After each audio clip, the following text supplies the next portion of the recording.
welcome back to Papa.red.fishing. I'm Papa Red. It's been a little while since I put out a video, and I apologize for that. It's been a little busy few weeks for me. Went on vacation, went down to Florida, did some fishing, but been back to work, and it's been kind of crazy with winter, snowplow, and everything else. So, but I have been busy. Been working a lot on our plastics. Been doing some painting on some blanks, working out some new paint schemes. But what I'm going to be doing today is I'm going to be doing something a little bit different than my normal. I'm still going to be doing some lure building, but we're going to do a little more specific part of the lure building. So what we're going to do today is I've been posed with a little bit of a problem. For those of you who haven't seen it before, this is what I call my Papa Plopper. This is basically a rat body. We've got a plopper tail on the back. I do a couple different versions. This one's got a treble. I do some where I've got a trailing hook off the back with a plastic tail. But this is the gist of it. This has been a very popular bait for me. I've caught a ton of fish on these. But as springtime starts to roll around, I've got some people that are interested in purchasing some of these. So the problem that I've been faced with is that I originally did a wooden carving of this, and I made a mold so I could make some resin blanks off of it. Well, this is my mold, and unfortunately, it is completely wore out.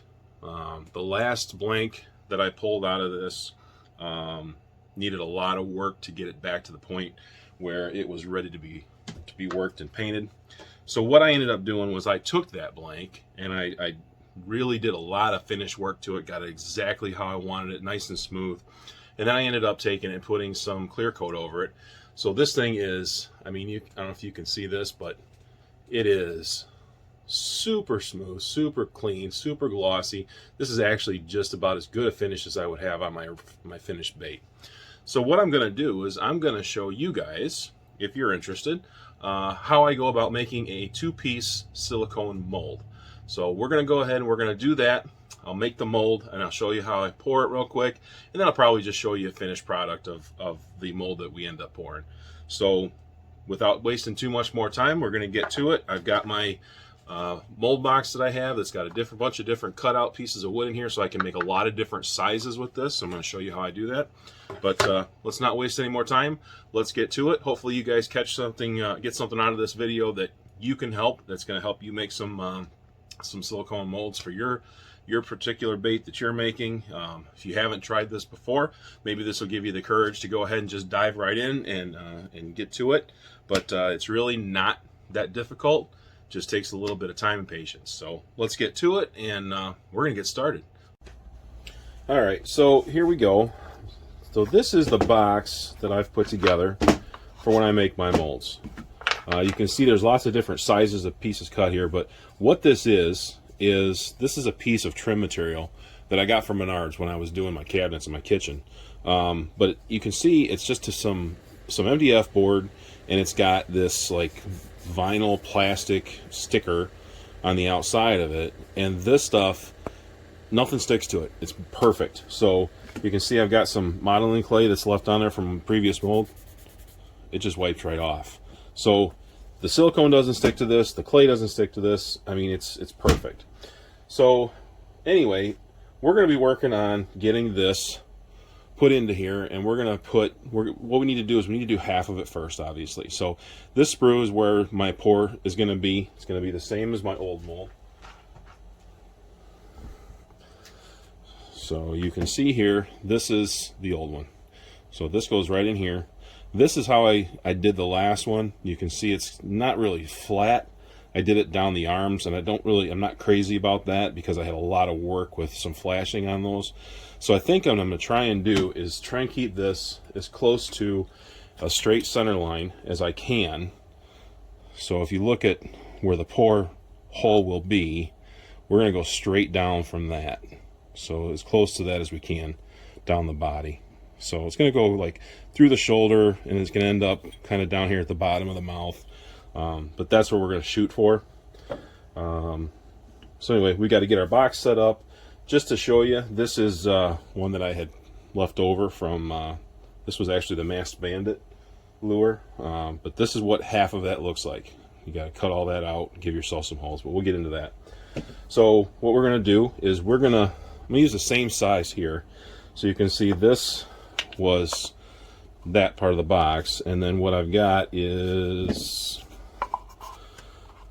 this will go right into here, and then we'll space this out with a couple of different pieces of wood, and then we'll put some shims in there, but that's going to be the size. We'll probably just make it a little bit bigger, so we'll just make it that size. So you can see we've got this is going to be set in place, and this is going to be our final size for our mold. Right now I've got the modeling clay. It's a little cold in Illinois again. It was 65 degrees last week, and we had snow, sleet, rain, mix, just garbage today. So it's freezing out again. My modeling clay is a little chilly, so I've got it over sitting by the heater, warming up, a lot easier to work with. But while I'm doing that, waiting for that to warm up, I want to throw out some props to Mr. Nick Rundle out there in Iowa. He saw these Papa, actually I sent him his Papa Plopper, and he liked the tails, so he decided that one of his molds that he does his plastic injections would be a good tail for these, and I can't argue that. But I asked him if he would send me a few to try out. So I got a lot of these that he shot, and you can see when I said, can you send me a few, he got a little nuts. So anyway, I want to throw some props out there. Nick, thank you very much for these tails. We're going to be using some of these for sure. You can see how these taper just down to a little bit of nothing, just like a real rat tail would. But these are going to be awesome. So we got all kinds of colors, but throwing out a thank you, big thank you to Nick Rundle. Appreciate it, man. Let's go check on that clay. Okay, so we've got our size all squared away. What I want to do real quick, if I can find a pen, what I want to do, I already know the outsides of this. I'll put a couple marks just in case, but I've got plenty in there. This line right here, I want to put a mark, because that's going to tell me what size clay I need. Some people do this a little differently, but what I do is I do the clay independently, and then I fill in the sides. So I'm going to take the bottom off of this, take these screws out, and then we'll go from there. Okay, screws are out, so I'm going to take this out so you can see there's my line. You can kind of see I've made lines in the past. I've used this size box before.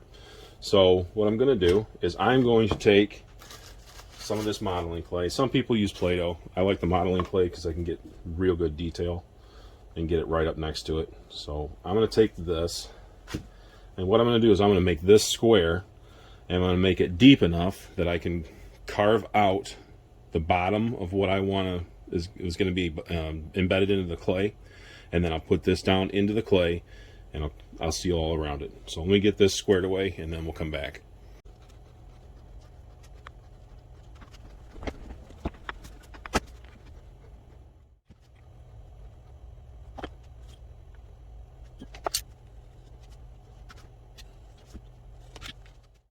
Okay, so that's a rough shape. You can see it's not quite perfect, and it doesn't have to be, because what I'm going to do is I want to make sure that this is a little bit smaller than the box that I'm going to sit over on top of it.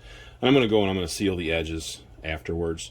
But what I'm going to do now is I'm going to trace out the shape on this, make sure that my sprue is right at the end, and then I'm going to start carving that out. Anybody that's doing this with modeling clay or Play-Doh or anything like that, you can use just about anything. You can use popsicle sticks or whatever. But I found this little set over at my Hobby Lobby, and this one works really good for my edges, and this one works really good for carving out the clay. So we're going to use that.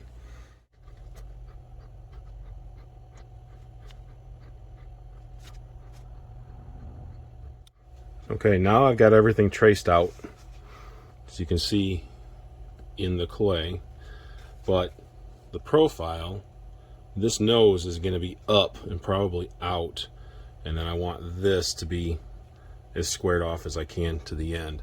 So this is going to be the deepest part, and then everything's going to taper up. So we're going to start taking the clay out.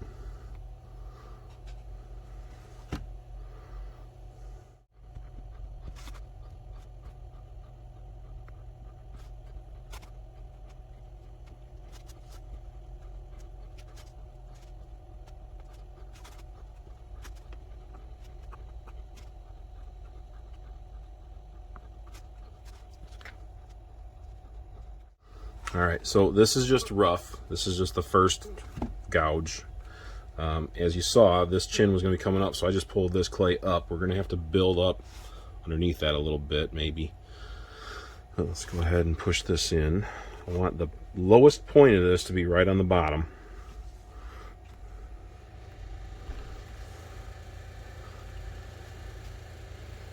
That looks good. You can see that that pore hole is right at that edge.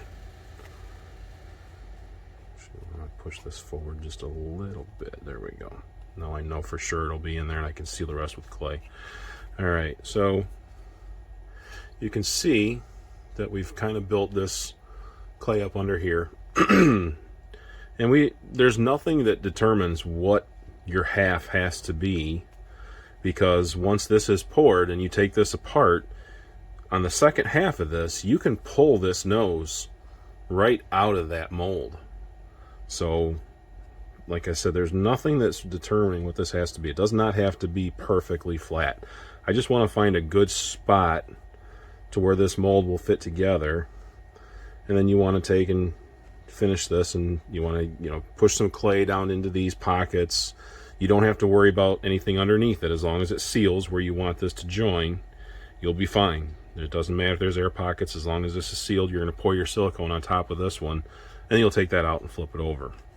So I'm going to work on getting this shaped, find my seam for the two molds, and get this squared away and ready to put the box over it.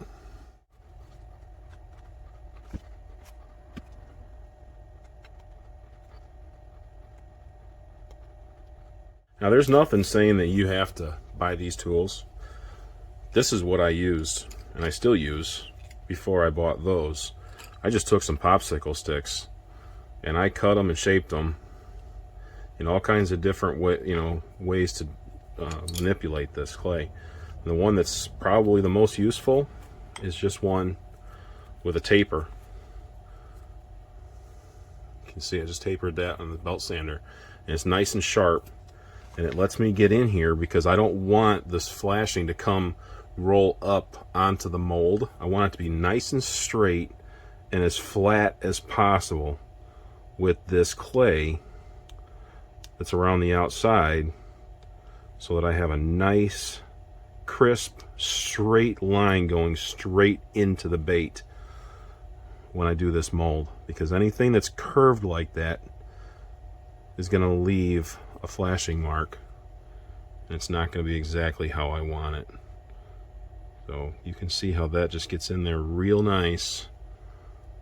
It makes a nice sharp corner and edge on that. And you want to make sure you get all the clay that is going to be on this master off of it, because this silicone, if you've never used it before, it will reproduce everything, every little thing. So you want to make sure you get all. That's why I like using a colored clay, because this green on these masters, whether the master is wood or if it's resin, I can see it. So I know exactly what I need to get off of there and push down.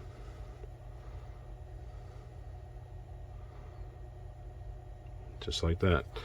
Now that's one little area.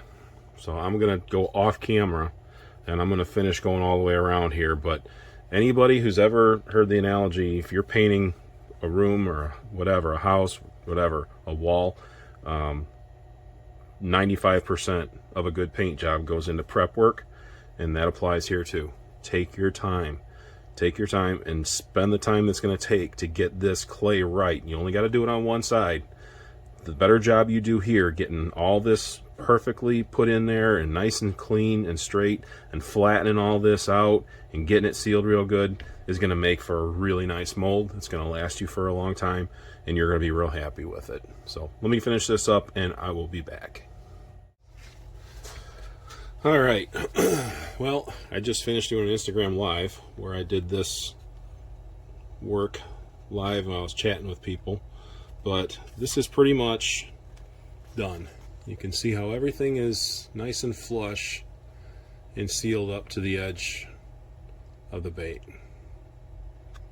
So what I'm going to do now is I'm going to take a drill bit and we're going to put some alignment holes in here real quick, and then once I do that, I'm going to square up the edges with a ruler, push this stuff back in a little bit, and when I put the box over the top, I'll be able to flatten those down. I'll show you exactly what I'm talking about, but let me finish these holes and then we'll get to the box.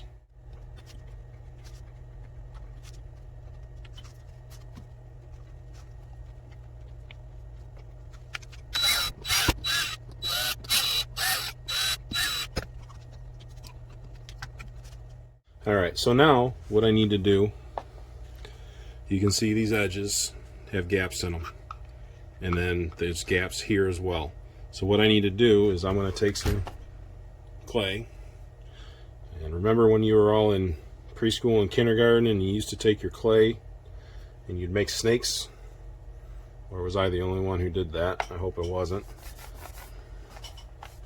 Clay or Play-Doh or whatever. But I'm going to roll this out. I'll make it nice and thin. You don't need a whole lot. The more you put in there, the more goobered up it gets, and the less professional it looks. And there's more to take out. So you can see I'm getting this real nice and thin. And then I'll break off a piece the length of what I need. Roll out some more.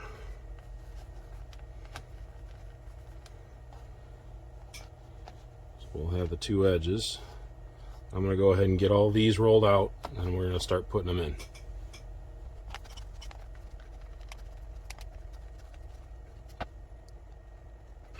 Alright, so you can see I laid this one down in here. I'm just taking this piece, this spoon area, and I'm pushing it down into that gap so it seals it. Doesn't matter if there's an opening underneath it, just as long as it seals it at the top. So that's pushed down in there nice now. And what I'm going to do now is I'm going to take this super fancy tool that I've got my popsicle stick that I shaped so it doesn't hit the edge. I'm going to push this down in here flat, kind of turning it at a 45-degree angle, and then just pushing everything flat with the surface that's in there. And then I'm going to go back with my tapered piece that I was using before, and I'm going to scrape that flat.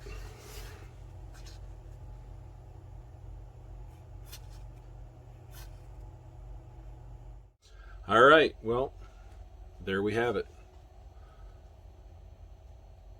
Hopefully you guys can see that pretty good. But it is all cleaned up, sealed up, all four corners on the bottom. This thing is ready for silicone. Let's mix it up and get it poured.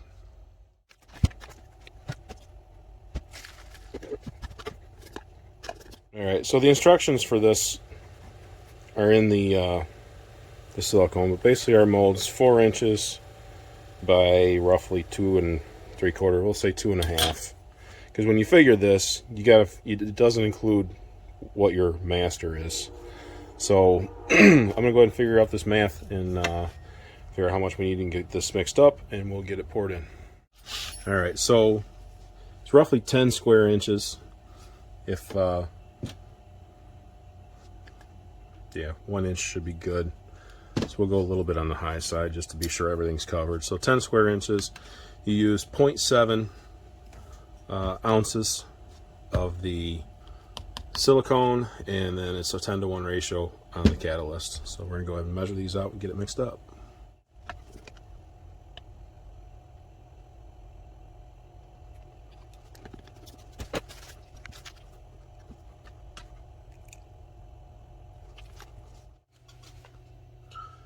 Fancy dancy, homemade. That little piece on the top, make sure I can get down in the corners of the cup.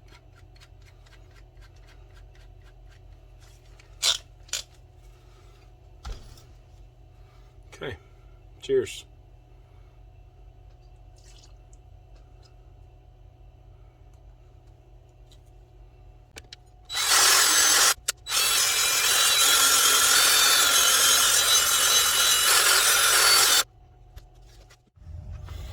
Alright, just degassed it in the vacuum chamber.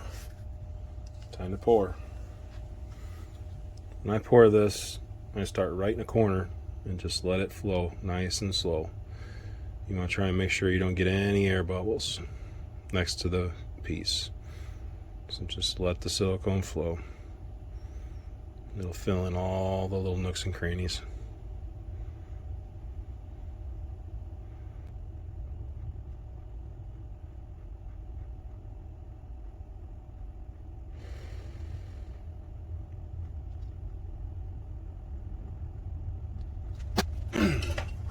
Now, as long as you've got a good solid box, you can do this. I like to take and just give it some wraps on the side, and that'll help dislodge any air bubbles that may have settled on the piece.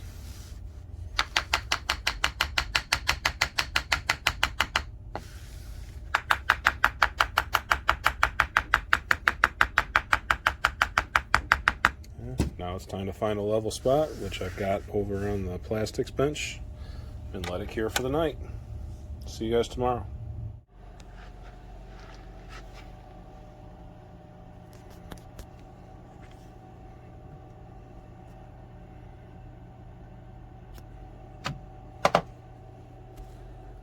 Okay, it is the next day.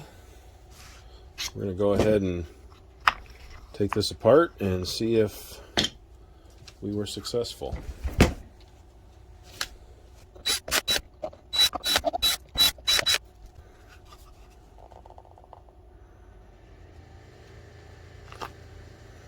So there's our clay, and there's our mold.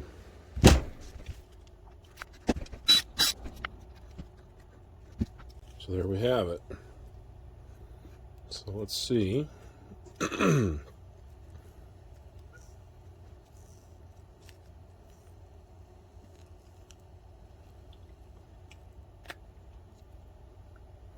Wow, that looks really good.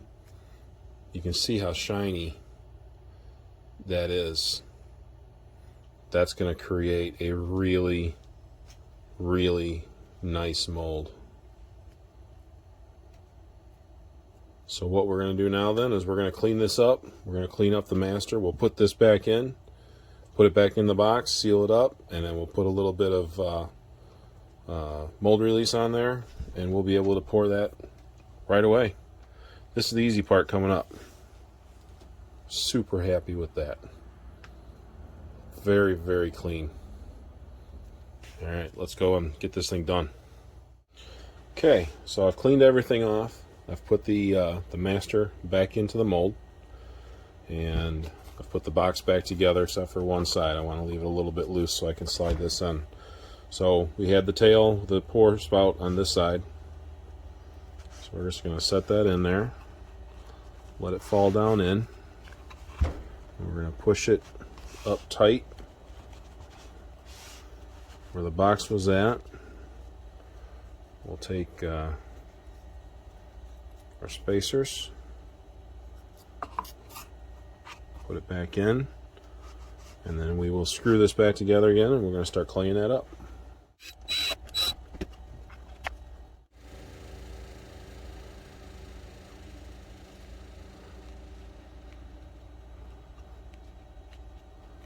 Alright, we're only going to be doing the corners here. This silicone is going to seal well enough against the side here. You might get a little bit of seepage that goes down in there, but you can see it's a nice tight fit. So you don't have to worry about these edges like we did on the first side. So we're just going to do these corners and then put our mold release on, and we'll get going.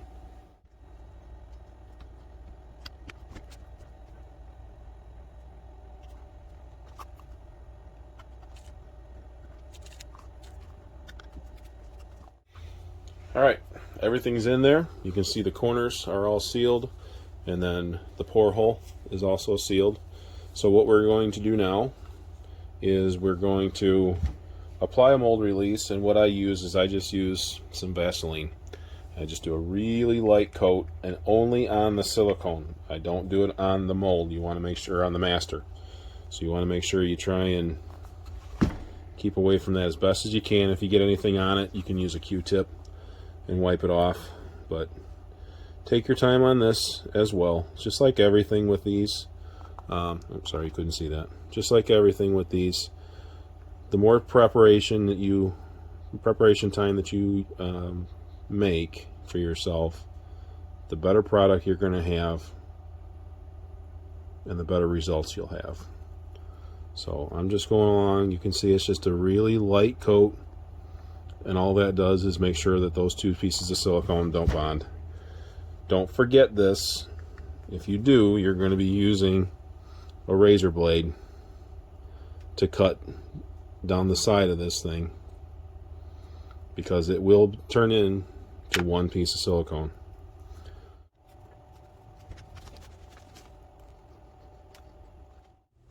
Alright, here we go. You can see I didn't mix up near as much as the first time. There's not a whole lot of the body showing, so it can be thinner. And I'm leaving this toothpick in the spot for the lead, so I can make sure that I can stir this around and make sure that this silicone goes all the way down in there.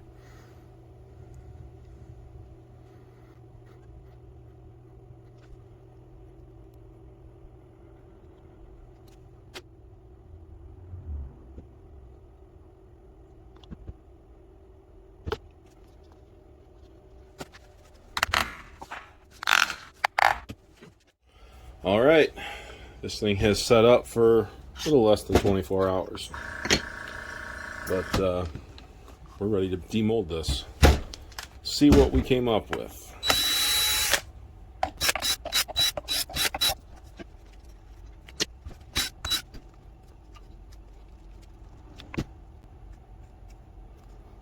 All right, here we go. Everything cut apart really nice. Everything sealed real good. Here we go.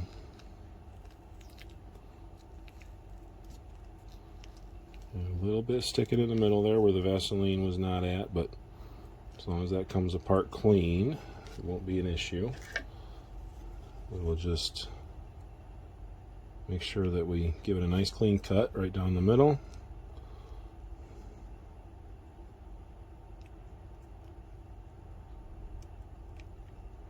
As long as everything stays where it's at for the mold, you will be good. So there we have it. There's our silicone for the lead hole. That turned out gorgeous. Look how smooth that is. Alright, all trimmed up, washed out. Everything's nice and clean. Got the clay off of it. Got our old pieces of wood to work as backers, make everything nice and solid when we put the rubber bands around it. Grab a couple of those. So we will just take this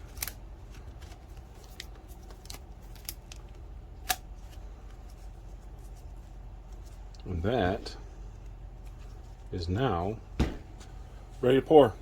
Alright, so I've got the micro balloons and the Part A in here. This is just a cheap plastic cup, and I like that. I cut the rim off of it because I can make a nice pouring spout out of this now. I've got a whole bunch of them that I use when I'm making a bunch of pours. We don't have a whole lot of time, so I'm not going to be talking while I do this. When you add the micro balloons, for whatever reason, I'm no scientist, but it sets up faster. So I'm going to get it mixed up as best as I can and pour.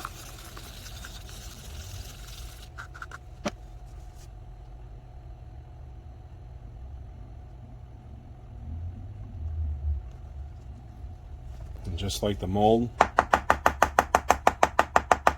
I give this a tap on the wood on both sides to dislodge any air bubbles that may have formed against the silicone. And this is going to set up rather quickly. We'll be able to demold this in probably 10 minutes tops. So we will be back. Okay, it's been, I don't know, probably 6-7 minutes. This stuff sets up pretty quick. This is not going to be hard, but it's definitely able to be demolded. That came out really nice.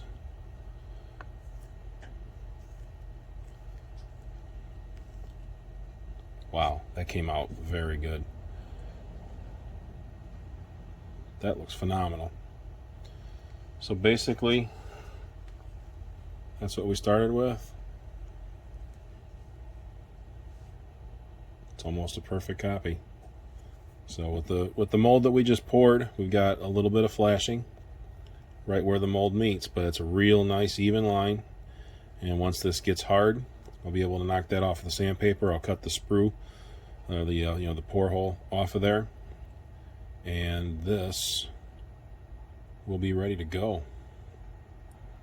So I'm going to go ahead and I'm going to prep this and paint it up real quick and assemble it, and I will show you the finished product of a brand new Papa Plopper, the first one out of the mold. I think that turned out really, really nice. So you will see a finished product next. Hang tight. All right, everyone. Well, we're going to wrap this video up. I just finished tying on the last hook on the Papa Plopper. I'll show you that in a second. But this mold turned out great.